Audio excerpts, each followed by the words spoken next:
हरे कृष्णा। सभी का स्वागत है अंतर्राष्ट्रीय कृष्ण भावना प्रसंग इस्कॉन की ओर से। आज हमारा सब्जेक्ट मैटर है overcoming lusty desires and specially the importance of deity worship. काम वासनाओं को हम कैसे विजय प्राप्त करें और उसमें कैसे विग्रह सेवा हमारी हेल्प कर सकती है खासकर। ओके, सो आशा करता हूँ कि ऑडियो वीडियो और स्क्रीन क्लियर होगा। अगर किसी का दिक्कत है तो चैट बॉक्स में बता सकते हैं, अनम्यूट करके भी बोल सकते हैं। ठीक है, सुनाई दे रही है आवाज क्लियरली? ठीक है, शुरू करते हैं।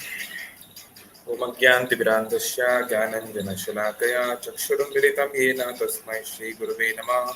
नमः ओं विष्णुपादाय कृष्णप्रेष्ठाय भूतले श्रीमते भक्तिवेदान्त स्वामिनिति नामिने। नमस्ते सारस्वतीदेवे गौरवाणी प्रचारिणे निर्विशेषनिवादी पाश्चात्यदेशतारिणे वाञ्छकल्पतरुभ्यश्च कृपा सिन्धुभ्येव च पतितानां पावनेभ्यो वैष्णवेभ्यो नमो नमः। श्री कृष्ण चैतन्य प्रभु नित्यानंद श्री अद्वैत गदाधर श्रीवासादि गौरभक्तवृंद।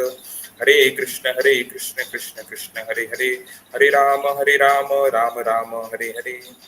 ये भगवत गीता के श्लोक से हमने शुरू किया 3.36, जहाँ अर्जुन भगवान कृष्ण को कहते हैं कि व्यक्ति जानबूझ के पाप नहीं करना चाहता, व्यक्ति जानबूझ के गलत मार्ग पे नहीं जाना चाहता है, जानबूझ के जो है सिन नहीं करना चाहता, लेकिन अनिच्छम अपि ऐसा लगता है कि हमारी इच्छा के विरुद्ध जो है कोई हमसे ये करवाता है। कैसे कराता है? बलादीवा नियोजिता, हमें नियोजित करता है, हमें जबरदस्ती हमें गलत रास्ते पे ले जाता है। हमारा मन क्या कौन है पता नहीं, जो भी है वो हमें बलपूर्वक बलादीवा ऐसा लग रहा है कि जबरदस्ती खींच के ले जाता है पाप की ओर, गलत थॉट्स की ओर, गलत टेंडेंसीज की ओर, गलत नेचर की ओर, गलत हैबिट्स की ओर। हाँ, तो ऐसा कौन करता है, ऐसा क्यों हमारे साथ होता है? ये अर्जुन का प्रश्न था भगवान कृष्ण से, है ना। तो अगले श्लोक में जो अभी आप देखेंगे स्क्रीन पर, भगवान इसका उत्तर देते हैं नेक्स्ट श्लोक में। तो ये है भगवत गीता 3.37। ओके, सो श्री भगवान उवाच कामेशा क्रोधेशा रजो गुण समुद्भव महाशनो महापाप्मा विद्धि इनम यह वैरिणम। तो भगवान कृष्ण बोलते हैं कि हाँ अर्जुन, तुम जो बात बोल रहे हो कि ऐसा कोई हमारा, कौन हमको जबरदस्ती पाप के मार्ग पे ले जाता है, कौन हमें गलत मार्ग पे ले जाता है, वो कौन है? भगवान यहाँ पे उसका उत्तर दे रहे हैं, बोल रहे हैं बैरिडम। तो बैरी मतलब होता है शत्रु, एनिमी, और अडम मतलब ग्रेट, ग्रेटेस्ट, यानी कि हमारे जितने हमारे दुनिया में दुश्मन हैं। कोई सोच सकता है कि मेरा पड़ोसी मेरा दुश्मन है, या मेरा कोई बिजनेस कॉम्पिटिटर मेरा दुश्मन है ना। किसी की फैमिली में कोई दुश्मन होता है, लेकिन कोई सोचता है कि पाकिस्तान या चाइना हमारा दुश्मन है। लेकिन उनमें से कोई भी हमारा इतना बड़ा दुश्मन नहीं है जितना बड़ा दुश्मन ये है। क्या है? बोल रहे हैं काम। ये जो काम वासना है, ये जो डिजायर है टू गेट द थिंग्स और द रिसोर्सेस ऑफ अदर्स, दूसरे की चीजों को, दूसरे की उसको पाने की जो इच्छा है, ये इतनी शक्तिशाली है, ये इतनी खतरनाक है कि ये हमारी सबसे बड़ी दुश्मन है। क्यों? क्योंकि ये इच्छा हमेशा हमारे साथ में रहती है ना। मान लो अगर पाकिस्तान हमारे ऊपर अटैक भी कर दे तो बड़े बड़े शहरों पे बम फेंकेगा, जंगलों में थोड़ी ना फेंकेगा। तो आप जंगल में जाके सेफली रह सकते हो। लेकिन काम वासना ऐसी है कि आप सारी दुनिया छोड़ के हिमालय में भी चले गए तो भी आपके मन में है, वो आपको कभी छोड़ेगा नहीं। तो ये इसलिए इसको बोला गया है महापाप्मा। ये इतनी शक्तिशाली है कि व्यक्ति क्या क्या कर बैठता है, कितने नीचे गिर जाता है, उसको भी नहीं पता। और महाशनो, सब कुछ समाप्त कर देने वाला है। लस्ट इतना पावरफुल है कि सब जीवन की सभी चीजों को बर्बाद कर सकता है। और सामान्य रूप से ये क्या करता है? काम ऐसा क्रोध ऐसा। जब कोई काम वासना हमारी पूरी हो जाती है, कोई हमारी बहुत किसी चीज में बहुत डिजायर है और जब वो पूरी हो जाती है ना, तो क्या होता है, वो कन्वर्ट हो जाती है ग्रीड में, वो लालच में कन्वर्ट हो जाती है, हमको और चाहिए। और जब वो चीज कन्वर्ट नहीं हो पाती, सक्सेसफुल नहीं हो पाती, तो क्या होता है, क्रोध आ जाता है। तो हम देखते हैं ना संसार में, भाई व्यक्ति को किसी व्यक्ति पे क्रोध क्यों आता है? जब मैं कोई चीज चाहता हूं या मैं किसी व्यक्ति या किसी वस्तु को चाहता हूं और कोई उसके बीच में आ जाए, तो वो व्यक्ति मेरे क्रोध का भागीदार बन जाता है ना? तो किसी के प्रति एंगर तब डायरेक्ट होता है जब वो हमारे इंद्रिय तृप्ति में बाधा बन रहा है, नहीं तो थोड़ी ना होगा बिना मतलब। तो ये जो है काम वासना, ये रजोगुणा समुद्भवा, ये रजोगुण से उद्भव होती है, प्रकट होती है। यानी प्रकट होती है का मतलब ये है कि वो है, ऐसा नहीं कि वो नहीं थी, लेकिन उसके माध्यम से प्रकट होती है। जैसे हम बोलते हैं कि सूर्योदय हो गया, सूर्य प्रकट हो गए पूर्वी दिशा से, तो पूर्व के माध्यम से हमें सूर्य का दर्शन हो रहा है। तो ऐसा नहीं कि पूर्वी दिशा ने सूर्य का जन्म दिया है, वो तो केवल वाया मीडियम है कि हमें ईस्टर्न डायरेक्शन से सन दिख रहा है, पर सन अपनी जगह पर है। तो ऐसे ही ये वासना जो है, काम वासना जो है, मेनली जिसको हम साधारण तौर पे बोलते हैं लस्टी डिजायर, यानी कि अपोजिट जेंडर के प्रति, स्त्री या पुरुष के प्रति, उसके शरीर के प्रति आकर्षण सामान्य। लेकिन इसका और भी मतलब हो सकता है, किसी की कोई भी जो वस्तु है, चाहे किसी का धन हो, चाहे किसी का यश हो, चाहे किसी का कोई प्रॉपर्टी हो, जो भी हो, उसको पाने की डिजायर जो कि आपका नहीं है, उसको काम वासना बोलते हैं। तो ये बहुत ही पावरफुल है ना? तो स्क्रिप्चर्स में बहुत सारे एग्जाम्पल्स हैं कि कैसे काम वासना जो है व्यक्ति का बहुत बुरा हाल कर सकती है। कोई एग्जाम्पल देना चाहेंगे? Any example someone would like to give? Prabhu ji Ajamil. हाँ, अजामिल का स्टोरी हम देख सकते हैं, है ना? ये बहुत अच्छा एग्जाम्पल दिया। तो नल कुबेर और मणिग्रीव। नल कुबेर मणिग्रीव, हाँ उसका एग्जाम्पल भी है। दुर्योधन भी काफी एम्बिशियस था। हाँ, बट हाँ उसमें कुछ हद तक काम वासना का तो है, but mainly it was pride, उसका अहंकार बहुत ज्यादा बड़ा इशू था। आई मीन उसके लिए थोड़ा सा वो था। फिर भी कुछ कुछ एग्जांपल आते हैं, जैसे कि प्रभु जी एक पास टाइम है जो कि एक ऋषि जो थे, नारद मुनि आए थे, मतलब एक नारी के भेष में, तो वो ऋषि जो है वो खुद को कंट्रोल नहीं कर पाए एट द एंड। हाँ, तो वो है वेद व्यास जी का है, वो अभी आपको बताएंगे। हाँ, और कोई? प्रभु जी एक जो ऋषि जिनको मछली को देख के शायद, हाँ शौबरी मुनि का भी है ना? और फेमस एग्जाम्पल है इनका विश्वामित्र का, है ना? विश्वामित्र का आपने बहुत बार सुना होगा कि महर्षि विश्वामित्र जो हैं इतने हजारों साल तक तपस्या कर रहे थे, और फिर मेनका, क्या नाम है इसका, हाँ मेनका के केवल पायलों की स्वर से उनका मेडिटेशन टूट गया, और फिर उन दोनों का मिलन से एक कन्या का जन्म हुआ। प्रभु जी फिर रावण। हाँ रावण का तो है ही, पर अब मैं यहाँ बात कर रहा हूँ उन लोगों की जो काफी, जिनको हम गुड बोलते हैं या अच्छे लोग जिनको बोलते हैं, मतलब अगर हम भक्ति भी कर रहे हैं या हम आध्यात्मिक स्पिरिचुअल लाइफ को भी फॉलो कर रहे हैं या एक सिविलाइज लाइफ को भी फॉलो कर रहे हैं, फिर भी काम वासना इतनी खतरनाक है कि हमसे बहुत कुछ करवा सकती है। तो इसमें हम एक छोटा सा एग्जाम्पल देखते हैं शौबरी मुनि का। सो ये हमने कई बार देखा है, बट ये थोड़ा सा हल्का सा डिटेल में, क्योंकि ये काफी थॉट प्रोवोकिंग है, क्योंकि इनकी कुछ खास गलती थी नहीं। तो there was this person called Saubhari, है ना? तो इनका पहले इतिहास दिया है कि वो किसके पुत्र थे और वो कैसे जो है जंगल में गए इत्यादि, ऐसे करके। तो उसमें हम इतना नहीं जा रहे हैं। सो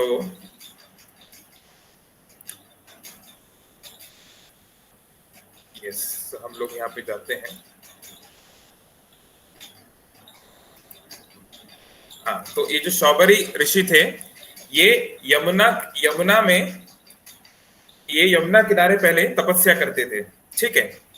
तो इन्होंने ये सोचा कि अगर मैं नदी किनारे तपस्या करूंगा तो भले ही जंगल है, जंगल में तो कम लोग आते हैं, फिर भी कोई ना कोई मनुष्य आ सकता है, कोई ना कोई स्त्री आ सकती है और मेरा मन भटक सकता है ना?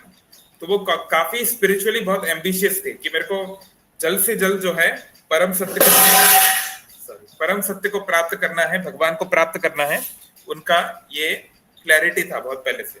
तो उन्होंने सोचा कि मैं ऐसा कुछ करता हूं कि मैं इस माया से पूरी तरह बच ही जाऊं, माया मुझे पकड़ ही ना पाए। तो इसके लिए उन्होंने एक तरीका ढूंढा। क्या ढूंढा? कि मैं मनुष्य जहां पर होते ही नहीं है ऐसी जगह पे मैं चले जाता हूं। तो वो कहा, क्या सोचे वो, कि मैं पानी के अंदर जाके मेडिटेशन करूंगा। तो बहुत शक्तिशाली ऋषि थे, उनके पास कई सारी सिद्धियां थी। तो अंडर वाटर वो अपने आप की अपने सांस रोकने की भी उनकी एबिलिटी थी। तो वो पानी के अंदर रहकर उन्होंने अपनी ऑस्टेरिटी शुरू की, है ना, अपना मंत्र जाप शुरू किया, अपनी ध्यान शुरू किया, और बहुत समय तक, कई कई वर्षों तक उन्होंने इसको कंटिन्यू वो कर रहे थे, है ना। तो ऐसे हम लोग सोच सकते हैं कि क्यों ना कोई टेम्पररी सॉल्यूशन ढूंढा जाए। जैसे मन में कई बार आ जाता है, मेरा मन इतना गंदा है, इतने सारे गलत विचार आ रहे हैं, तो सब छोड़ छाड़ देना चाहिए कि क्या करना चाहिए। मन में इस बार कई इस तरह के विचार आते हैं, कुछ शॉर्टकट, कुछ जल्दी से हो जाए। लेकिन समस्या क्या है कि हम अपने प्रयासों से या अपने मेथड से माया को जीत नहीं पाएंगे, है ना। गीता का कौन सा प्रसिद्ध श्लोक है, कौन बताएंगे? कि हम केवल अपने प्रयास से केवल माया को जीत नहीं सकते, केवल इल्यूजन को ओवरकम नहीं कर सकते, अपने माइंड को फुली कंट्रोल नहीं कर सकते केवल अपने प्रयास से। कौन सा श्लोक है? तो भगवान बोलते हैं, देवी ही एष गुणमयी मम माया दुरतया। ये जो मेरी माया है, इससे कोई पार नहीं पा सकता अपने प्रयास से, ये इम्पॉसिबल है। तो फिर सोल्यूशन क्या है? माम एव ये जो मेरी शरण में आता है, माया मेताम तरंतिते, उसको मैं इस माया से पार ले जा सकता हूं, है ना। जैसे मान लीजिए आपको एक ओशन क्रॉस करना है, इंडियन ओशन या पैसिफिक ओशन। आप कितने भी अच्छे तैराक हो, आप माइकल फेल्प्स भी क्यों ना हो, आप ओलंपिक चैंपियन क्यों ना हो, आप एक ओशन को क्रॉस नहीं कर सकते तैर के। आपको किसी सेफ बोर्ड की आवश्यकता है जो आपको इस महान समुद्र के पार निकाल सके, है ना। तो ऐसे ही ये मटेरियल वर्ल्ड में इतना ज्यादा इल्यूजन है, हमारे माइंड में इतना डीप ये भरा हुआ है कि we need the mercy of the Lord. तो वो कैसे होगा? So let's see. सो सौबरी मुनि जो है, ये पानी के अंदर मेडिटेशन करने लगे, है ना। तो वहां पर उन्होंने कई सालों के बाद उन्होंने अपनी आंखें खोली, बीच बीच में छोटे छोटे ब्रेक लेते थे। तो आंखें खोली तो वहां पर दो मछलियां जो है, मेल और फीमेल मछली जो है, वो आपस में उनका सेक्सुअल यूनियन चल रहा था, है ना, वो आपस में मिलन कर रहे थे। तो ये तो बहुत ही साधारण सी बात है, इसमें कोई बहुत मतलब आउट ऑफ द वर्ल्ड चीज तो है नहीं। लेकिन क्या कर रहे थे सौबरी मुनि? उन्होंने ये भक्ति योग के माध्यम से नहीं थे, ये जो है हठ योग कर रहे थे, अष्टांग योग कर रहे थे। हठ योग या अष्टांग योग में क्या होता है कि व्यक्ति अपनी साधना से अपने मन को मना करता है कि ये नहीं करना है, यम नियम, ये तुम्हें करना है, ये नहीं करना है। तो उसको दबा दबा के, इच्छाओं को दबा दबा के उन्हें समाप्त करने का कोशिश की जाती है इस प्रणाली में। तो इस प्रणाली की समस्या क्या है कि हाँ, जब वो आपने दबा दिया तब तक तो ठीक है, लेकिन जो आपने डिजायर्स दबाई हुई है, अगर कभी उन डिजायर्स को अप्रोप्रिएट सिचुएशन मिल गई तो वो डिजायर जो है फट जाएंगी, वॉल्केनो की तरह, ज्वालामुखी की तरह फट जाएंगी, है ना। जैसे कहना है, कहावत है कि morality is lack of opportunity. सामान्य तौर पे जो नैतिक व्यक्ति भी है, जो सिविलाइज व्यक्ति भी है, जो संसार के नियम कायदे मानता है, वो भी कई बार बहुत बड़े बड़े क्राइम्स कर बैठता है, बहुत बड़े बड़े गलतियां कर बैठता है। क्यों?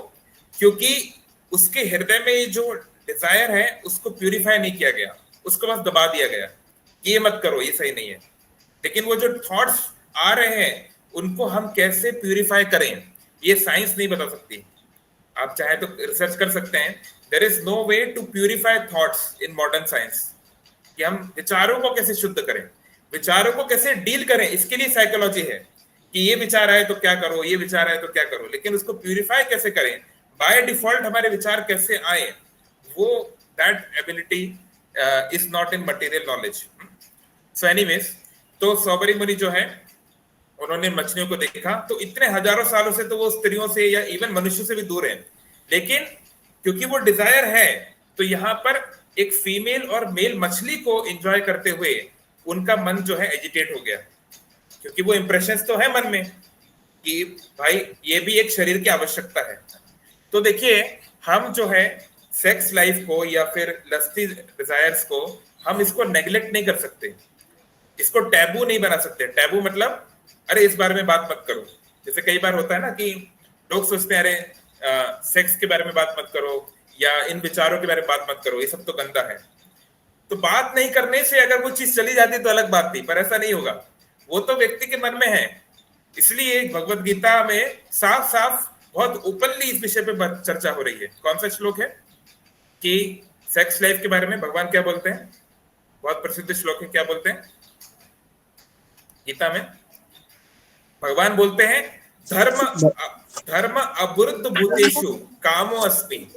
भगवान कृष्ण बोल रहे हैं अर्जुन को, Arjun I am the sex life which is not against धर्म।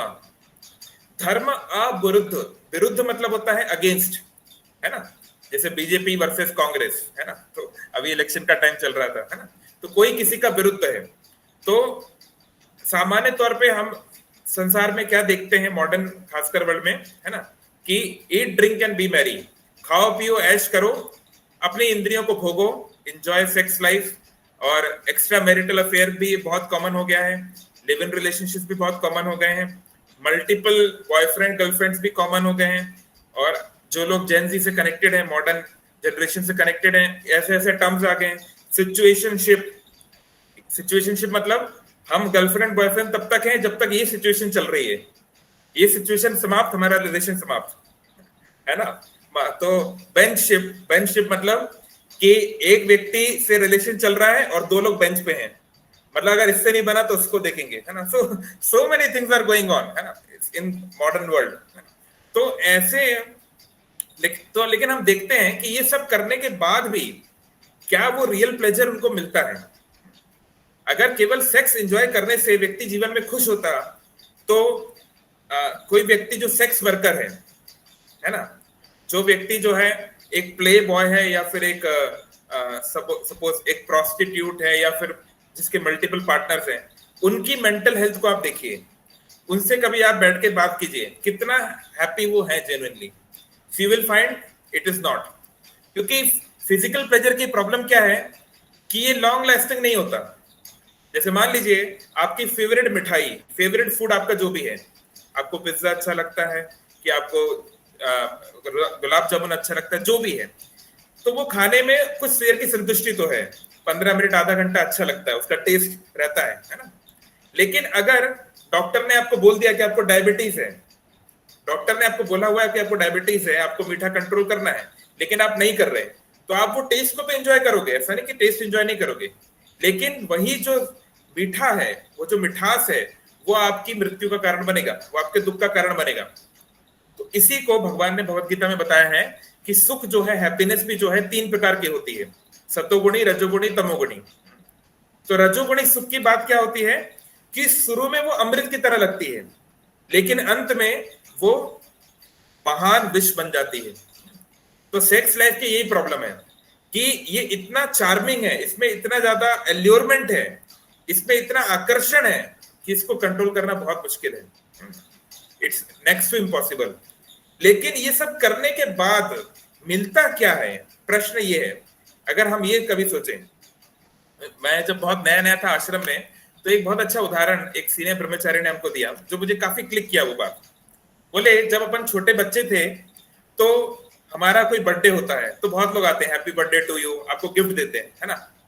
तो गिफ्ट जब आपको मिलते हैं तो गिफ्ट क्या होता है, रैप होता है, गिफ्ट कवर में रैप होता है बड़ा सुंदर सा, और रैपिंग बड़ी सुंदर होती है, बढ़िया सा कुछ लाल कलर का रहेगा, उसमें अलग अलग डिजाइन बनी रहेगी, हार्ट्स बना रहेगा, है ना? बड़ा अच्छा लगता है खासकर बचपन में कि कोई हमारे लिए गिफ्ट लाया है। तो कोई हमारे लिए गिफ्ट लाता है तो हम मन करता है तुरंत इसको खोला जाए, है ना?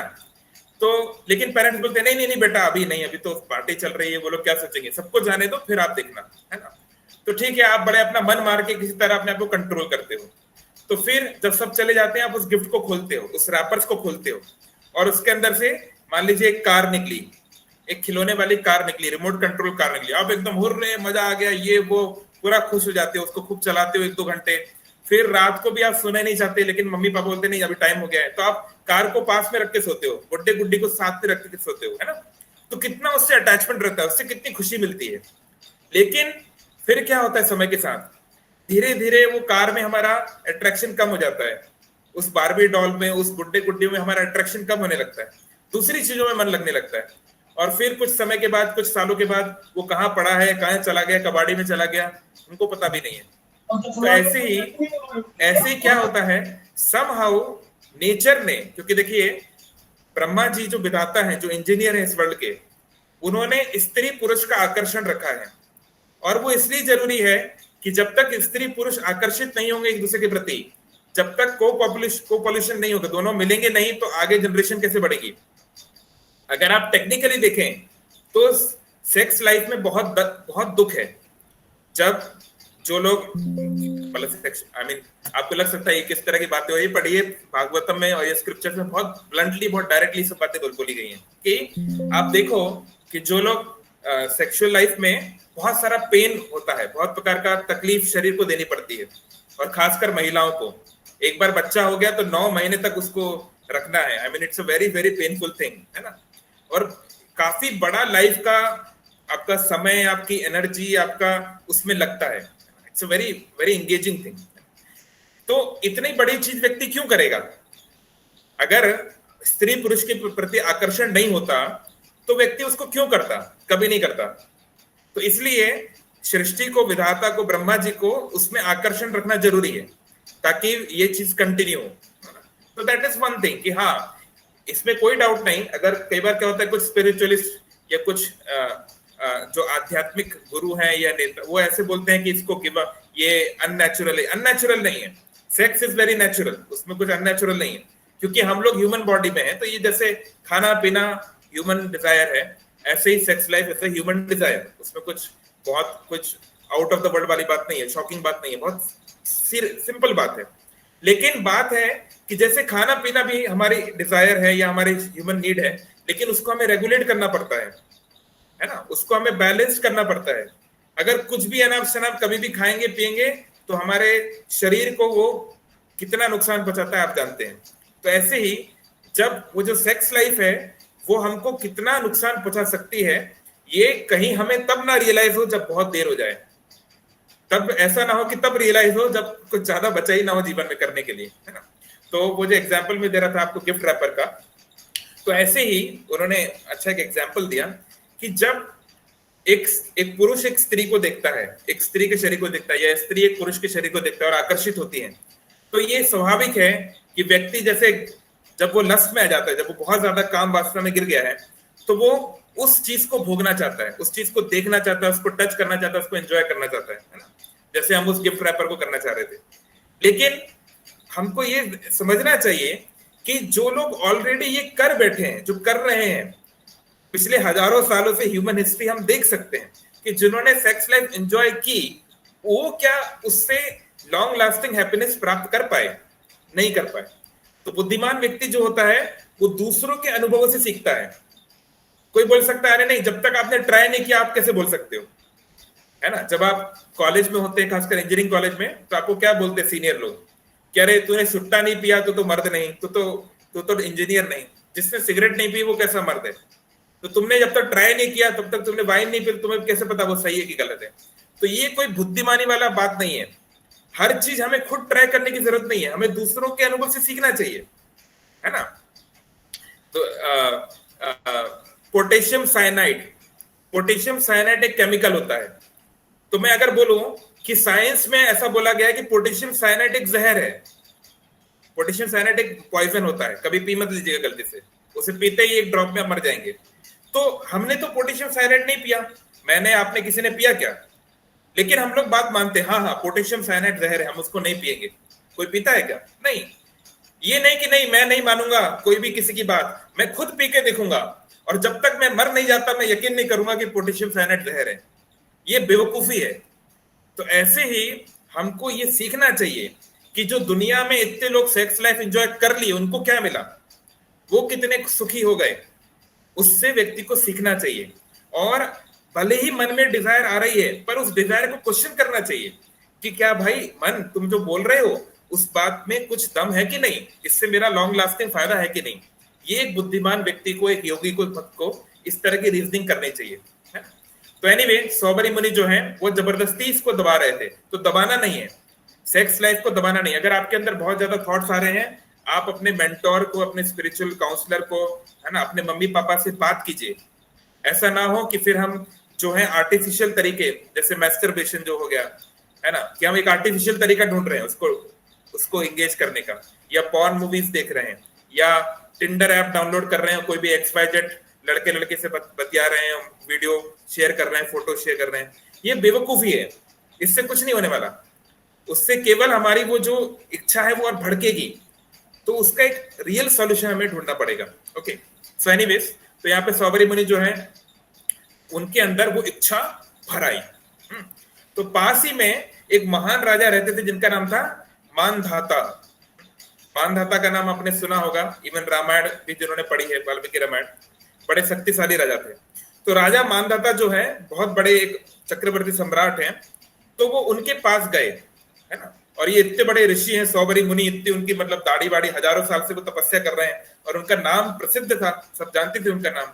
तो राजा बड़े खुश हुए, उनको रिक्वेस्ट किया, उनको इन्वाइट किया।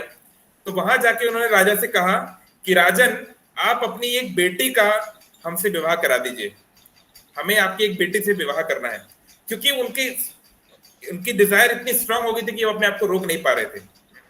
अब देखिए राजा की भी बड़ी समस्या है कि राजा अपनी एक सुंदर कन्या को, जिसको इतने बचपन से पाला है, उनकी बहुत सारी बच्चियां थी, आई थिंक 50 थी, तो लेकिन वो कैसे अपने बच्ची को किसी को दे दे जो ऐसा दिखने में है, जो मतलब जिसका कोई सोशल लाइफ नहीं, जिसका रूप सुंदर नहीं, जंगल में कहाँ कहाँ रहता है, ऐसे व्यक्ति को कैसे दे दें।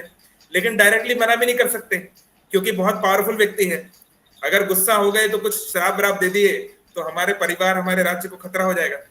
तो राजा ने क्या किया, उन्होंने एक ट्रिक चली।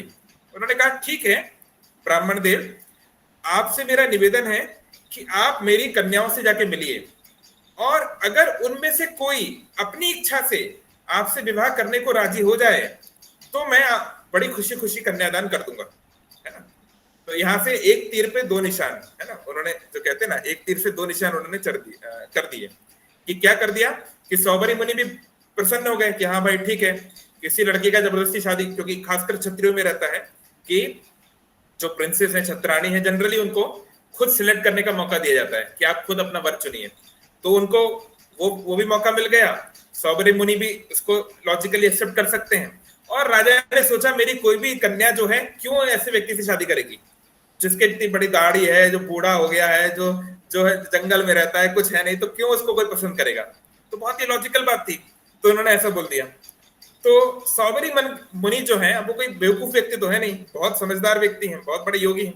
उनके मन में विचार आया कि मैं इतना बूढ़ा हो गया हूं, मेरे बाल जो हैं वो उनका रंग उड़ गया है, मेरी चमड़ी जो है उसमें झुर्रियां पड़ गई हैं, शरीर भी कांपने लगता है, ऊपर से मैं योगी हूं, मेरे रहने ठहने का कोई ठिकाना नहीं, तो स्त्रियां मुझको पसंद नहीं करेंगी, मैं बहुत कूल लुकिंग नहीं हूं, बहुत ट्रेंडी नहीं हूं, है ना।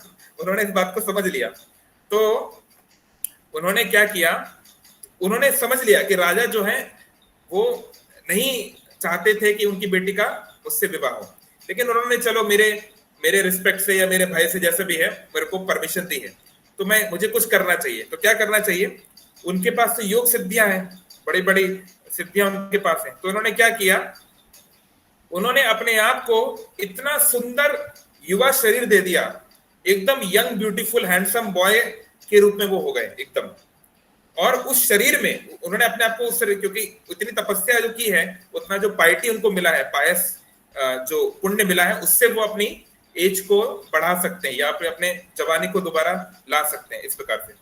तो सौबरी मुनि जो है अपने आप को एक सुंदर लड़के के रूप में कन्वर्ट कर लिए, और फिर वो जो अंदर का जो महल का जो अंदरूनी हिस्सा है, इंटीरियर है, वहां पर वो चलने लगे एक एक करके। तो जैसे ही उन राजकुमारियों ने इस सुंदर लड़के को देखा, इतना सुंदर राजकुमार उन्होंने कभी देखा नहीं था, उसके एकदम जो भी फेशियल जो ऑर्गन्स हैं, एक्सप्रेशन है, सब कुछ एकदम आइडियल जैसा होना चाहिए।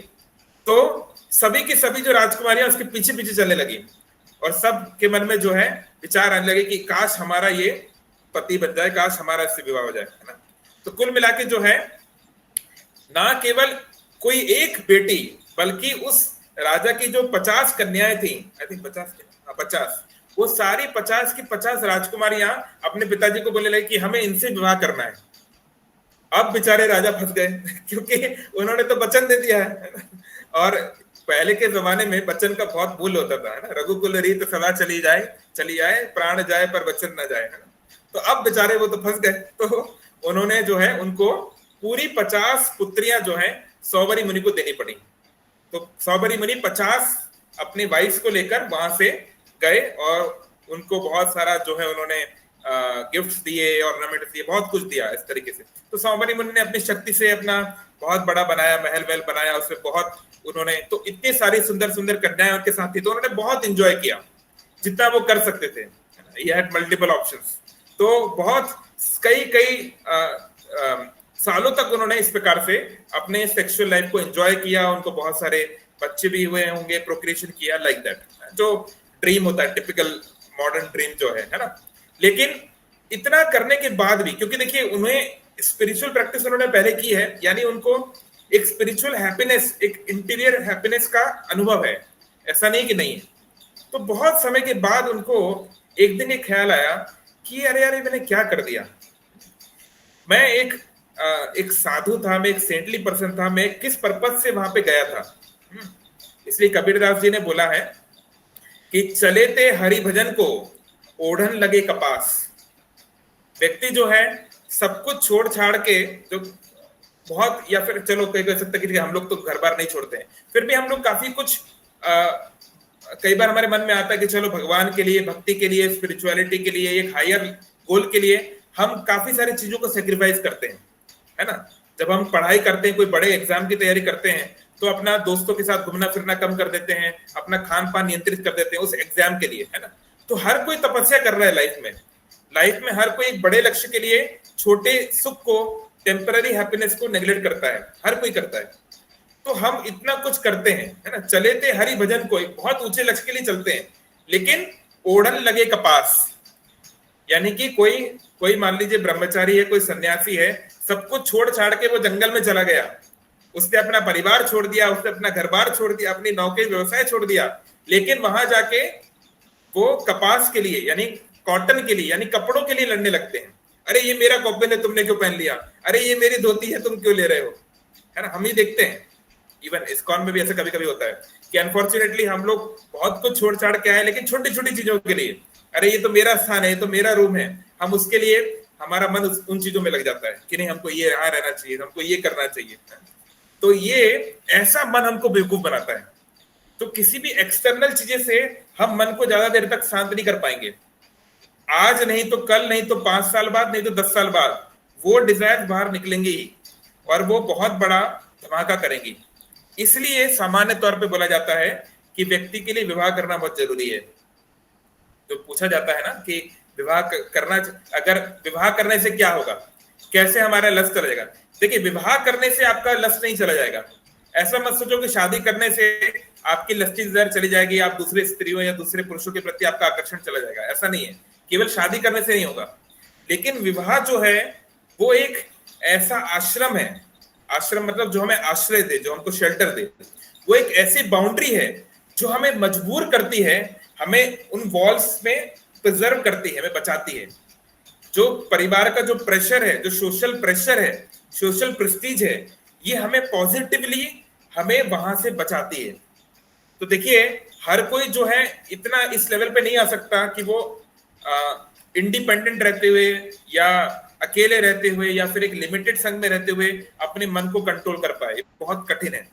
हमको जनरली हेल्प की आवश्यकता है ना। Man is a social animal, हम सामाजिक प्राणी हैं, हमें एक दूसरे की जरूरत है। तो ये जो विवाह का जो इंस्टीट्यूट बनाया गया है, ये जो विवाह का जो संस्कार बनाया गया है, ये जो पारिवारिक लाइफ बनाई गई है, ये हमें प्रोटेक्ट करती है कि चलो मम्मी पापा क्या कहेंगे, रिलेटिव्स क्या कहेंगे, 4 लोग क्या कहेंगे, उनके दबाव में व्यक्ति जो है गलत काम करने से, भले ही मन में इच्छा है लेकिन वो नहीं कर पाता, ये नहीं करता। तो ये प्रोटेक्शन की हमें आवश्यकता है। तो इसलिए सही एज में विवाह कर लेना चाहिए। वैदिक कंसेप्शन तो ये था कि प्यूबर्टी आने पर, यानी कि जब व्यक्ति के अंदर हार्मोनल चेंज होता है बच्चों में 14 साल 16 साल 18 साल की एज में, उस एज में एटलीस्ट विवाह फिक्स कर देना चाहिए कि हाँ फलाना जगह से फलाना लड़के से फलाना लड़की से आपका विवाह फिक्स हुआ है।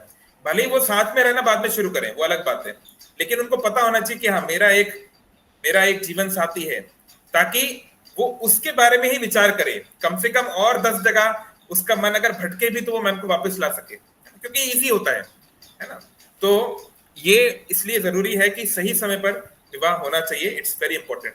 तो उन्होंने जो है इस प्रकार से उनको फिर, तो इससे क्या होता है बाद में व्यक्ति को रियलाइज होता है, जैसे हम देखते हैं शौबरी मुनि को, उनको रियलाइज हो रहा है कि यार मैं इतना कुछ त्याग के आया और एक मछली के सेक्सुअल यूनियन से इतना परेशान होकर मैंने अपनी क्या हालत बना ली, मैं भी तो वही करने लगा जो संसार में सब लोग करते हैं। तो फिर उनको अपनी गलती की रियलाइज हुआ। तो कोई बोल सकता है अरे आपको तो गलती का रियलाइज हुआ, लेकिन उन 50 लड़कियों का क्या, उनका जीवन क्यों खराब किया? तो ये हमको समझना है कि हमारे जो पार्टनर है मैरिज में, या अगर आप मैरिड नहीं हो और आपकी गर्लफ्रेंड है या बॉयफ्रेंड है, तो वो ऐसा नहीं कि वो आपके ऊपर बर्डन है, वो बर्डन नहीं है। वो व्यक्ति जैसे हम बोलते हैं ना अर्धांगिनी, half body, the wife is the अर्धांगिनी, है ना।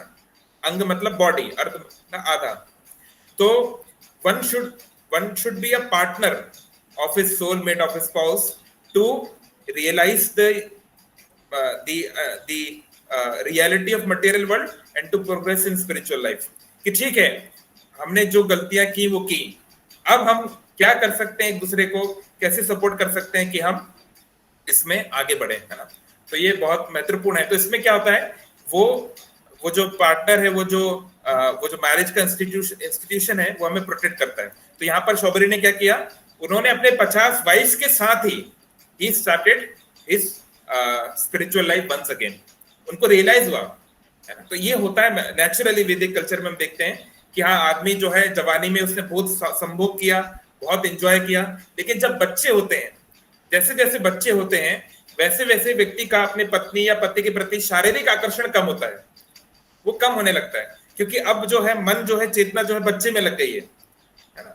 उसके भविष्य की चिंता है, उसके भविष्य के लिए है, उसकी सुंदर बोली को लेकर मन उसमें लग जाता है, और हस्बैंड वाइफ का जो रिलेशन है वो और मैच्योर हो जाता है। उसमें जो है फिर इमोशनल टच बढ़ जाता है, इंटेलेक्चुअल टच, स्पिरिचुअल टच बढ़ जाता है, फिजिकल टच उतना स्ट्रांग नहीं रहता फिर। और जैसे जैसे बुढ़ापा आता है वैसे भी इंद्रियां कमजोर होती हैं, व्यक्ति को रियलाइज होता है कि अब मैं वो उतना सब नहीं कर सकता, है ना। तो नेचुरली वैसे भी ह्यूमन लाइफ इस प्रकार से डिजाइन की गई है कि धीरे धीरे व्यक्ति के अंदर आसक्ति कम होनी चाहिए, या धीरे धीरे उसके अंदर वैराग्य आना चाहिए, इट्स नेचुरल। लेकिन ये तब होगा जब उसके पास सही संग होगा, है ना। तो ये तो हम पहले भी कई बार चर्चा कर चुके हैं कि हमको भक्तों का संग करना चाहिए, हरि नाम का जप करना चाहिए। लेकिन एक पर्टिकुलर बात हम लोग जो कह रहे थे कि डीटी वर्शिप हमारे को कैसे हेल्प कर सकती है ना। तो अगर आप देखें ब्रह्मचार्य के 8 प्रिंसिपल्स, है ना, कि हमें ब्रह्मचार्य का पालन कैसे करना है ना। भले हम गृहस्थ होते हुए भी हम ऐसा क्या करें कि हमारी पत्नी या पति के अलावा किसी और स्त्री या पुरुष के प्रति अगर हमारा मन आकर्षित हो तो हम अपने मन को आसानी से खींच सकें, और धीरे धीरे ऐसा मन की स्थिति आए कि कोई व्यक्ति को हम देख रहे हैं, क्योंकि देखिए हम लोग को जंगल में जाके तो रह नहीं सकते, है ना, आज का मॉडर्न जमाना है। तो हम कई प्रकार के सुंदर स्त्री या पुरुषों को देखेंगे, इट्स बाउंड टू हैपन, है ना। तो कैसे हम अपनी दृष्टि को शुद्ध करें कि अगर हम उनकी ब्यूटी को रिकॉग्नाइज भी करते हैं तो उसके द्वारा हम अफेक्टेड ना हो, है ना। तो वो एक ग्रेजुअल प्रोसेस है, वो एक दिन में नहीं हो सकता, है ना। लेकिन अगर आप देखें कि जैसे ब्रह्मचार्य के जो 8 प्रिंसिपल है, स्मरणम, कीर्तनम, केली, प्रक्षणम इत्यादि, सभी में आप देखोगे कि रूप का बहुत प्रोमिनेंस है। ऐसे बोलते हैं काम वासना नेत्रों से घुसती है ना। The lusty desires inter our heart through the eyes, है ना। तो जब हम किसी अपोजिट जेंडर को बार बार देख रहे हैं, ऐसे बोलते हैं ना, घूरते हैं या फिर उस दृष्टि से देख रहे हैं, तो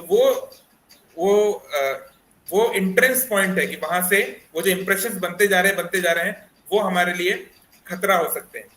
तो इसलिए डीटी वर्शिप की खासियत क्या है कि अगर हम अपने घर में भगवान के विग्रह की सेवा करें, है ना, तो इसके लिए बोला जाता है जो लोग नए स्तर पे है, अभी भक्ति में रहना है, भगवान कृष्ण का बाल रूप, भगवान कृष्ण का जो बाल रूप है, जैसे हम देखते हैं जो प्रसिद्ध जो प्रेयर्स हैं मार्कंडेय मुनि का, है ना, गोविंद, और जो बाद में बिल्वमंगल ठाकुर जी ने भी लिखा है ना, गोविंद दामोदर माधवेति, उसमें क्या आता है कि बालम मुकुंदम मनसा स्मरणामि, कि उस बाल मुकुंद को देखकर मेरा मन जो है और कोई स्मरण में नहीं है, उनके स्मरण में चला गया। तो अगर हमें बहुत ज्यादा ये प्रॉब्लम हो रही है कि अपोजिट जेंडर का आकर्षण बहुत ये कर रहा है, तो भगवान कृष्ण का जो बाल रूप है उसकी वर्शिप करनी चाहिए। वर्शिप मतलब केवल ऐसे हाथ जोड़ लिया नहीं, जब हम भगवान को आर्टिकल्स ऑफर करते हैं तो उसमें हम आरती जब करते हैं तो हम शुरुआत कर रहे हैं अगरबत्ती या धूप बत्ती से, फिर दिया दिखा रहे हैं, फिर उनको अभिषेक जल दे रहे हैं, फिर कपड़ा दे रहे हैं, फिर फुल फ्लावर दे रहे हैं। तो इसमें क्या है, आपको उनके फॉर्म को मेडिटेट करना पड़ता है, चरणों में इतनी बार करना है, बेली पे इतनी बार करना है, मुखमंडल पे इतनी बार करना है। तो इससे वो जो साधक है, जो पुजारी है, उसको फोर्सफुली भगवान का मेडिटेशन करना पड़ेगा, उस समय भगवान का रूप देखना पड़ेगा। तो शुरुआती स्तर में भगवान के बाल स्वरूप, और थोड़ा सा अगर हम एडवांस हो जाएं तो राधा कृष्ण युगल स्वरूप का हमको वर्शिप करना चाहिए। तो उसमें क्या होगा, आप एक पुरुष हैं और अगर आप स्त्री के प्रति आकर्षित हैं, तो कोई भी स्त्री जो है वो श्रीमती राधा रानी से सुंदर नहीं हो सकती, ये पॉसिबल नहीं है। तो अगर हमारा वो आकर्षण, अब आप बोलो अरे ये क्या बात है, हम श्रीमती राधा रानी को उस तरीके से थोड़ा ना देखेंगे, it's not about seeing in that way. लेकिन जब आप एक हायर ब्यूटी देख लेते हैं तो लोअर ब्यूटी आपको उतना परेशान नहीं कर सकती, है ना। जैसे मान लीजिए आपको, आपकी ड्रीम कार है मारुति ऑल्टो या आपकी ड्रीम कार है, लेकिन अगर आपको BMW में बैठने का मौका मिल गया, उसको चलाने का मौका मिल गया या उसको देखने का मौका मिल गया, अब आपका ऑल्टो में उतना मन नहीं लगेगा। ऑल्टो देख भी लेंगे आप तो हाँ ठीक है, पर BMW की बात अलग है ना। तो वो इससे जो बोला गया गीता में, परम दृष्टवा निवर्तते, हायर टेस्ट से ही लोअर टेस्ट जा सकता है। तो आप उससे लड़िए मत। तो अगर आप किसी लड़की को देखते हैं, किसी लड़के को देखते हैं और आपके मन में उसकी ब्यूटी के प्रति आता है, तो उसको अप्रिशिएट कीजिए कि हाँ शी इज वेरी ब्यूटीफुल और that person is very handsome. It's okay, you don't have to negate it. आपको जबरदस्ती दबाने की जरूरत नहीं, नहीं नहीं ये तो गलत है, ये तो माया है, अरे वो तो हार्ड मांस का चमड़ा है, दैट्स ओके। लेकिन हमेशा हमेशा दबाए रहना, इससे बेटर सॉल्यूशन है you accept the reality. Okay ही है, तो अभी क्या करना है, मान लो that person is very beautiful और that person is very handsome, so now what to do. तो श्रील भक्ति सिद्धांत सरस्वती ठाकुर प्रभुपाद जी के गुरु, उन्होंने बहुत अच्छा प्रेयर लिखा है। उसमें वो बोले कि संसार की जितनी भी सुंदर स्त्रियां हैं, हे मन, अपने मन को वो समझा रहे हैं। वो एक ब्रह्मचारी थे, उन्होंने जीवन में, और आगे सन्यासी, उन्होंने जीवन में किसी स्त्री का संग नहीं किया, और वो तो शुद्ध भक्त है ही वैसे। तो वो बोल रहे हैं कि मन इस बात को समझो, हम सबको सिखा रहे हैं कि संसार की जितनी भी सुंदर स्त्रियां हैं वो यादव के लिए है। यहाँ पे यादव मतलब भगवान कृष्ण, यदुवंशी है ना, यदुवंशी शिरोमणि है ना। तो यदुवंश शिरोमणि भगवान कृष्ण, तो उनको क्यों बोल रहे हैं, क्योंकि भगवान जब द्वारका में थे, जब यदुओं के वो नाथ थे, तो उन्होंने हजारों स्त्रियों को, है ना, 16,108 रानियों को इतने सुंदर तरीके से उनकी देखभाल की। हर रानी के लिए एक अलग महल था, और अपने आप को उन्होंने 16,108 रूपों में एक्सपेंड कर दिया। ऐसा नहीं कि वो रुक्मणी के साथ में है तो सत्यभामा बेचारी इंतजार कर रही है, अरे प्रभु कब आएंगे, वो तो मेरे सौतन के घर चले गए, कब आएंगे। नहीं, भगवान रुक्मणी के साथ भी है, सत्यभामा के साथ भी है, जामवती के साथ भी है, सबके साथ एक साथ वो वहां पर रहते थे। सभी जो राजकुमारियां थी, सबके साथ उनकी 11 संतानें हुई, सबके साथ। तो यहाँ पे मतलब क्या बोला जा रहा है, ये केवल भगवान कृष्ण कर सकते हैं। किसी भी लड़की है, किसी भी लड़का जो है, उसकी जो दिल की जो डीप डिजायर है, जो हम सोचते हैं कि हमारा कोई ऐसा साथी हो जो हमारा ध्यान रखे, जो हमें प्रेम करे, जो हमें सभी प्रकार से रक्षा करे, अल्टीमेटली केवल भगवान वो कर सकते हैं। कोई किसी भी मनुष्य के अंदर इतनी क्षमता नहीं है ना। वो प्रयास कर सकता है, अपना नोबल कोशिश कर सकता है, बट उसकी पावर लिमिटेड है। It doesn't have all the power in the world, है ना। अगर अपन टाइटैनिक मूवी को भी देख लें, जो लव का ग्रेटेस्ट एक माना जाता है आजकल के पिछले 25 सालों में, तो भी जैक क्या कर पाया, है ना। वो ठीक है, I mean it's not a real story anyway, but ठीक है, उसने अपना इंटेंशन प्योर रखा, but he can not like give full protection to क्या नाम था उस हीरोइन का, रोजी और रोज समथिंग व्हाटएवर, है ना, टू हिज गर्लफ्रेंड, है ना। तो या तो हम देख सकते हैं कि तो यहाँ पे भक्ति सिद्धांत ठाकुर बोल रहे हैं कि अगर कोई सुंदर स्त्री या हम कोई पुरुष को हमारे मन में आता है तो हमें भगवान से उनके लिए प्रार्थना करना चाहिए कि प्रभु इनको आप अपने शरण में लीजिए, you take care of this person. We don't have to negate कि हाँ नहीं ये तो गलत है, मन में क्यों आ रहा है, ऐसा वैसा क्यों हो रहा है। ये बेसिक अंडरस्टैंडिंग के लिए ठीक है, लेकिन हमेशा ये मन मारना मारना मारना हमेशा नहीं चलेगा। ठीक है, बहुत सुंदर कन्या है, ठीक है, भगवान की सेवा में लग जाए, कितना अच्छा है, वो भी खुश रहेगी और भगवान भी प्रसन्न होंगे कि चलो तुमने एक और सोल को मुझसे कनेक्ट किया। बाकी टेक्निकली तो वो बात आप जानते ही हैं कि अल्टीमेटली जो भी ब्यूटी है वो एक्सटर्नल है। अगर हमारे स्किन से हम 1 सेंटीमीटर अंदर चले जाएं, अगर हमारा स्किन को कोई 1 सेंटीमीटर भी नहीं 2 मिलीमीटर कोई काट दे तो हम कितने ही सुंदर भी दिखते हो, हमारा जो स्केलेटन है, हमारा जो अंदर का हिस्सा है, उसको देख के कोई हमें अप्रिशिएट नहीं करेगा, कोई हमारे पास नहीं घुसना चाहेगा, है ना। चाहे हम भले ऐश्वर्या राय हो, चाहे हम शाहरुख खान हो, हमारे अंदर का स्केलेटन कोई पसंद नहीं करेगा। तो ये धीरे धीरे तो एज के साथ आ जाता है। तो ये डीटी वर्शिप इंपॉर्टेंट है। तो राधा कृष्ण का युगल स्वरूप या Chaitanya Mahaprabhu who is also Radha Krishna, तो उनका वर्शिप करते, तो इसलिए डीटी वर्शिप बहुत इंपॉर्टेंट है। तो घरों में तो देखिए विग्रह सेवा करने के में बहुत सारे नियम है, तो कम से कम पिक्चर्स की सेवा करनी चाहिए, ये बहुत महत्वपूर्ण है ना। तो इसलिए हमारे चैंटिंग तो सब मुख्य है ही, डीटी वर्शिप सेकेंडरी है, मेन है चैंटिंग। हरे कृष्ण कृष्ण कृष्ण हरे हरे, हरे राम राम राम हरे हरे। जितना नाम मन में लगेगा, जितना मन में मन हमारा मंत्र में लगेगा, भगवान के नाम में लगेगा, उतना शुद्धिकरण होगा। और ये हम भागवतम और गीता को पढ़ेंगे उतना मन सही दिशा में जाएगा। लेकिन एक प्रैक्टिकल तरीका ये है कि deity worship is very important. अपने मोबाइल में भगवान का फोटो रखिए वॉलपेपर में, कोई गलत ख्याल है तुरंत भगवान का अपने फोटो देख लिया, अरे ये क्या मैं कर रहा हूँ, ये तो सही नहीं है। भगवान के पिक्चर को ना केवल प्रणाम कीजिए बल्कि वर्शिप कीजिए, थोड़ा थोड़ा अपने लेवल पे कीजिए। अपने लिए एक राधा कृष्ण का या एक भगवान कृष्ण का एक फोटो रखिए अगर डिटेल देख सकते हैं, और उसको वर्शिप कीजिए, ये बहुत जरूरी है। इससे मन वो जब प्रैक्टिकली उस फॉर्म को देखेगा तो फिर उसको आसान होगा ब्रिंग बैक करना। अरे ठीक है, ये लड़का लड़की बहुत सुंदर हो सकता है, पर क्या राधा कृष्ण से ज्यादा सुंदर है? क्या इस लड़की को प्राप्त करने के लिए मैं ऐसा कुछ करूं कि भगवान कुछ, मतलब अगर वो आपकी गर्लफ्रेंड है या आपकी वाइफ है तो ठीक है, अदरवाइज इन जनरल विचार तो किसी के बारे में भी आते हैं। तो हमें अपने मन को समझाना है कि तुम्हें क्या चाहिए, वो लड़की या वो लड़का चाहिए या राधा कृष्ण चाहिए, डिसाइड कर लो, उसको तराजू पे तोलिए। और अगर हमने थोड़ी बहुत भी भक्ति की है, not that we have to be a great friend, थोड़ा बहुत भी अगर हम श्रवण कीर्तन कर रहे हैं, कभी मंदिर जा रहे हैं, बहुत आसान होगा, it will be very easy to convince the mind कि नहीं ये तो ठीक नहीं है, राधा कृष्ण को तो मैं नहीं छोड़ सकता, तो ठीक है भले मन मार के सही, लेकिन ठीक है, लेट दिस थिंग गो।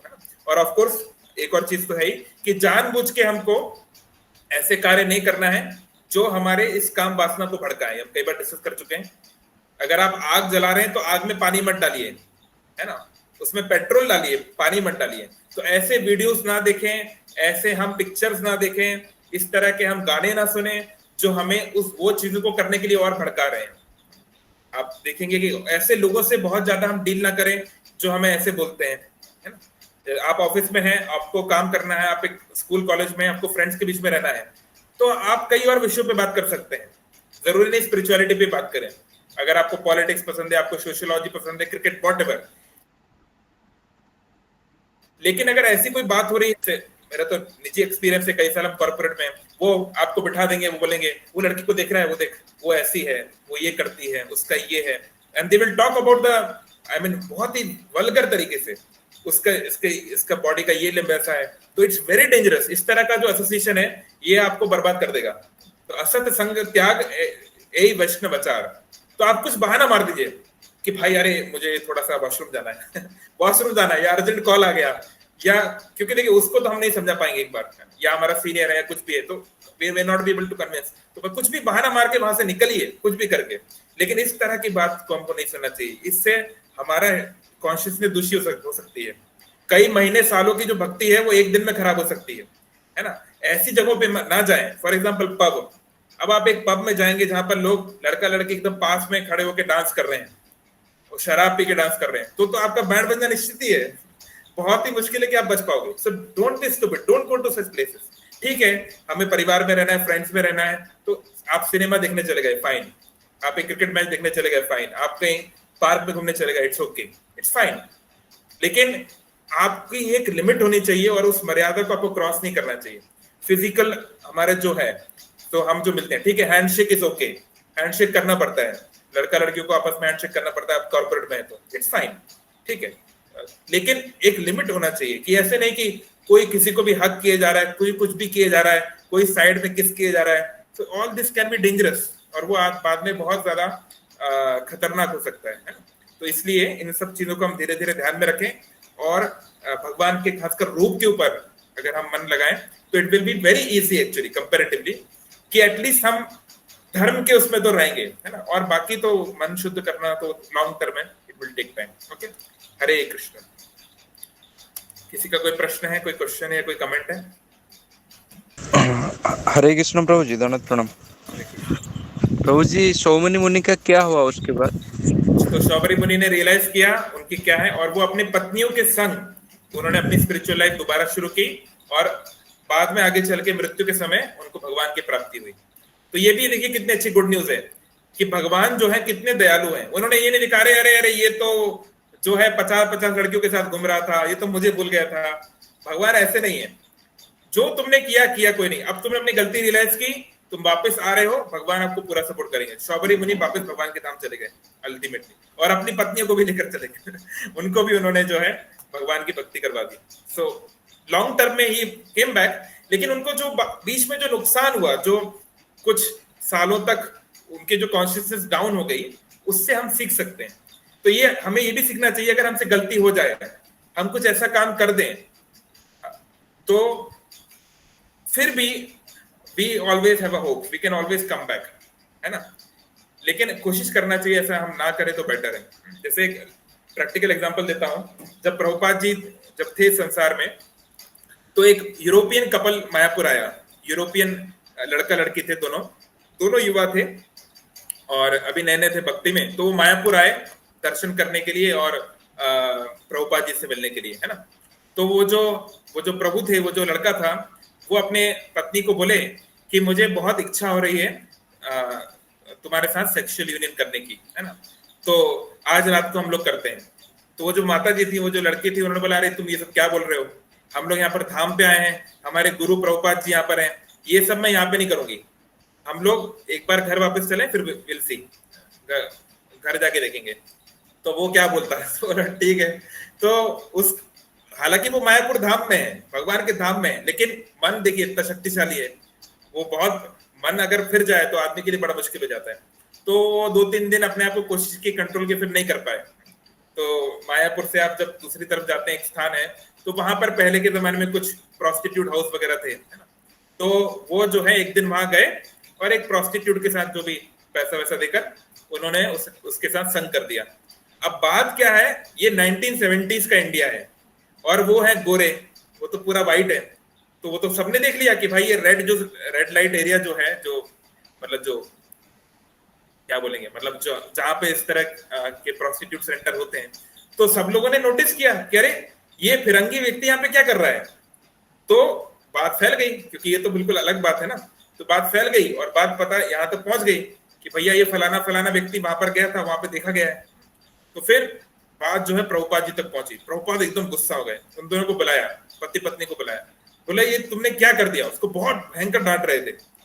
तो वो बोला कि प्रभुपाद, मतलब बिल्कुल कांपते हुए बोला कि प्रभुपाद मैं अपने को कंट्रोल नहीं कर पाया, मैंने तो अपनी पत्नी से पूछा था लेकिन वो तो नहीं मान रही थी, अब तो मैं क्या करता।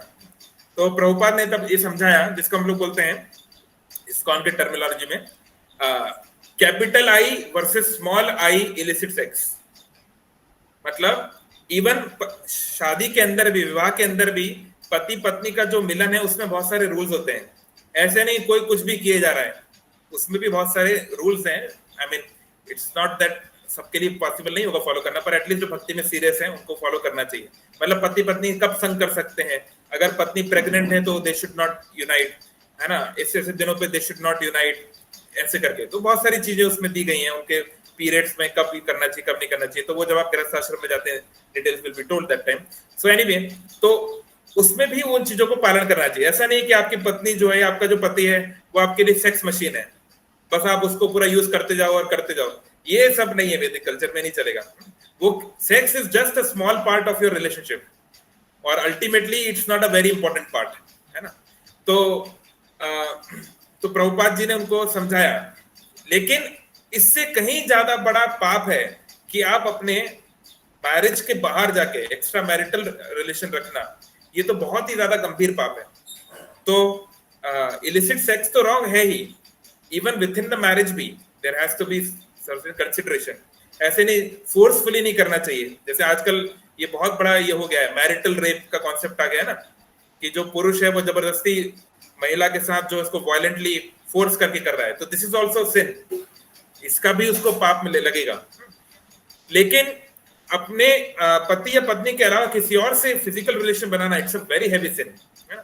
क्योंकि अब क्या है, आपकी कॉन्शियसनेस इतनी दूषित हो गई है कि आप हर फलाना XYZ को उस नजर से देखने लगोगे, तो आपके लिए फिर भक्ति करना तो बहुत ही कठिन हो जाएगा। तो फिर प्रभुपाद ने उसमें उसको उनको जो है बहुत ज्यादा उसको डांटा और फिर कुछ चीजें बताई और अल्टीमेटली दे वेंट बैक। फिर उन्होंने दोबारा उस गलती को नहीं किया जीवन भर, ये अच्छी बात है।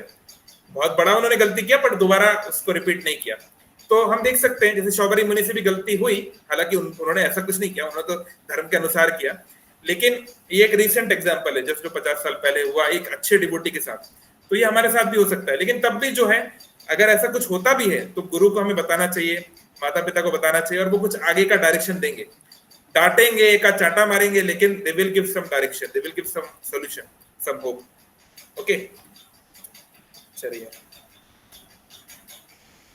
यहाँ पे कुछ कमेंट्स में हैं, अगर कोई बताना चाहे। इन 4 रेगुलेटिव प्रिंसिपल्स, तो थर्ड वन, हाँ ये भी बहुत है। तो एक बार प्रभुपाद जी के एक शिष्य थे ब्रह्मानंद प्रभु, ब्रह्मानंद स्वामी, उन्होंने प्रभुपाद को कहा कि प्रभुपाद आपने जो 4 रेगुलेटिव प्रिंसिपल बताए हैं, no meat eating, no intoxication, no gambling, ये तो ठीक है, आप ये जो चौथा वाला है नो इलिसिट सेक्स, यानी अपने पति या पत्नी के अलावा किसी से संग नहीं, इसको आप हटा दीजिए।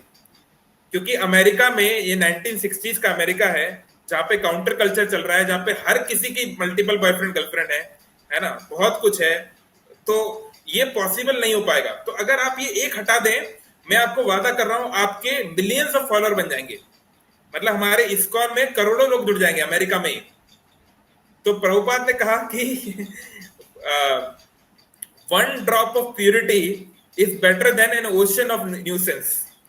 प्रभुपाद ने कहा कि एक बूंद पवित्रता समुद्र भर गंदगी से ज्यादा अच्छा है।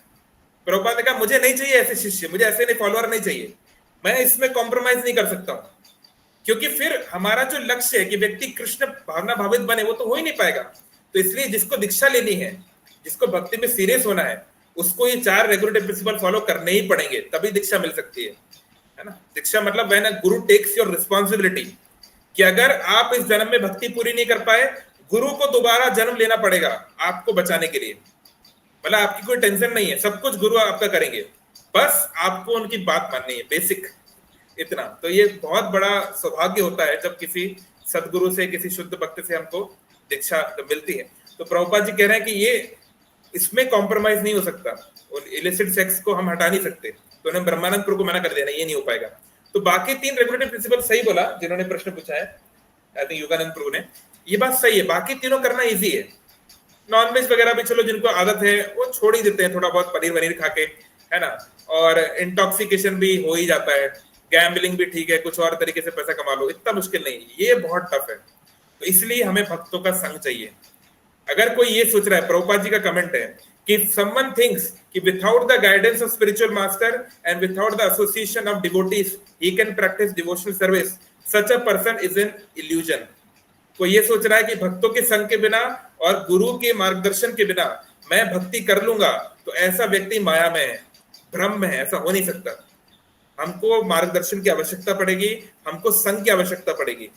इसलिए हमको ना केवल ऑनलाइन बल्कि हमारा नियरेस्ट जहां पर भी भक्तों का संग हो, मंदिर हो, सेंटर हो, वहां जाते रहना चाहिए। कीर्तन में, सेवा में, प्रसाद में, भगवान के दर्शन में पार्टिसिपेट करना चाहिए, बहुत जरूरी है। नहीं तो मन हमें बहुत बड़े बड़े लोगों को डुबा दिया, हम लोग तो किस खेत के बोलिए, हम लोग तो अभी जस्ट बच्चे ही हैं भक्ति में, है ना।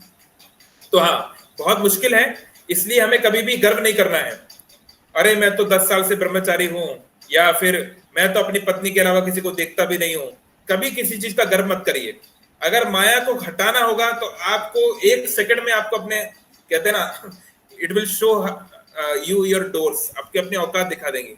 हमारे औकात कुछ खास है नहीं, लेकिन अगर हम ये बोलें कि हाँ मैं प्रभुपाद जी के चरणों में आश्रित हूं, मैं अपने गुरुदेव के चरणों में आश्रित हूं, उनकी धोती पकड़ा हुआ हूं, इस चीज का मुझे पॉजिटिव ईगो है या मेरी ये आइडेंटिटी है कि हाँ मेरे अंदर तो क्षमता नहीं, पर प्रभुपाद जी जरूर मेरी रक्षा करेंगे।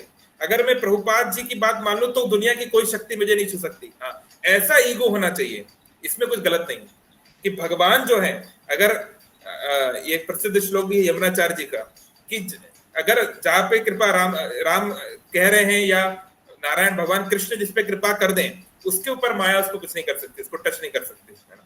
तो वो ईगो होने में कोई प्रॉब्लम नहीं, लेकिन सेल्फ की एबिलिटीज पर ईगो नहीं करना चाहिए, क्योंकि माया बहुत आसानी से, बहुत बड़े बड़े लोग आए, इस्कॉन में भी बहुत एग्जाम्पल है, बहुत बड़े बड़े लोग आए चले गए, है ना।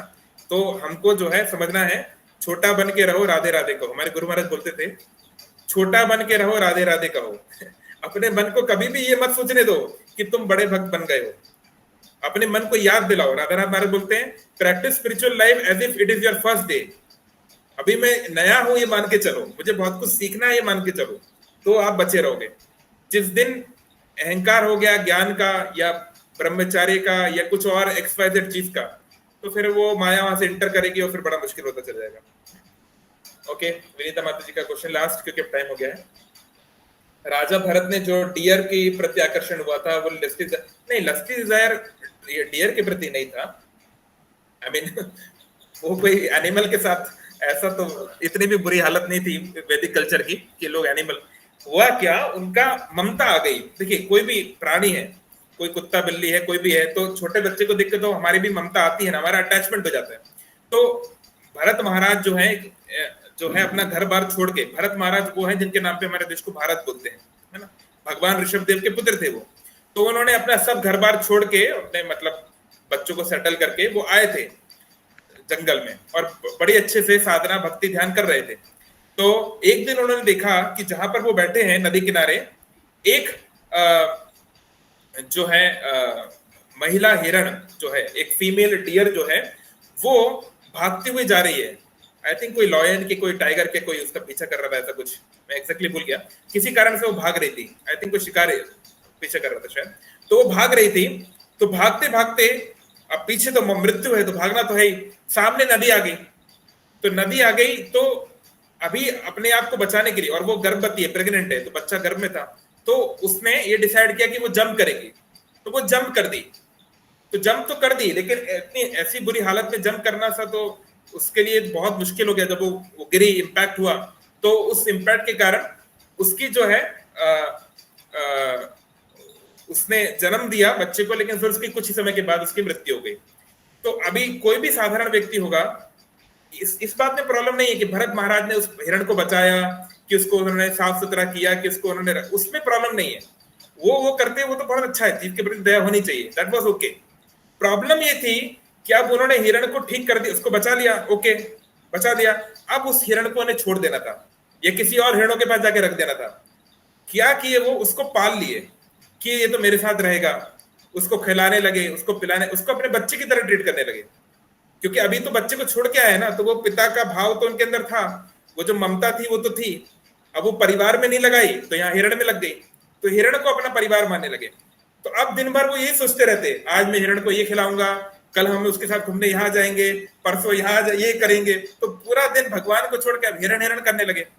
तो इस कारण से मृत्यु के समय उनको हिरण का शरीर, अगली जन्म में उनको हिरण का शरीर मिला, उनको इसके कारण दुर्गति ये हुई। लेकिन भक्ति का फायदा क्या होता है कि उनको हिरण का शरीर मिला तो भी उनको अपनी पुरानी मेमोरीज याद थी, इस कारण से जो है वो आगे चल के उन्होंने वो गलती नहीं की। लेकिन जो टेम्पररी जो प्रॉब्लम हुआ, डाउनफॉल हुआ, तो वो ऐसे था। तो वो लस्ट नहीं था, वो था एक अटैचमेंट, हम अटैच हो जाते हैं चीजों से ना।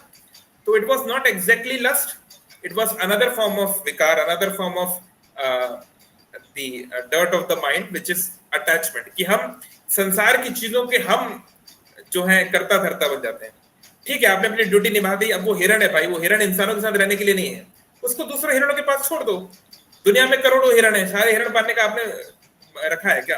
आप एक राजा थे, आप अपनी ड्यूटी छोड़ के आए और आप ये सब कर रहे हो। अगर आप राजा होते और आप ये करते उसमें कोई प्रॉब्लम नहीं थी, लेकिन अभी आपको ये करना ठीक नहीं है।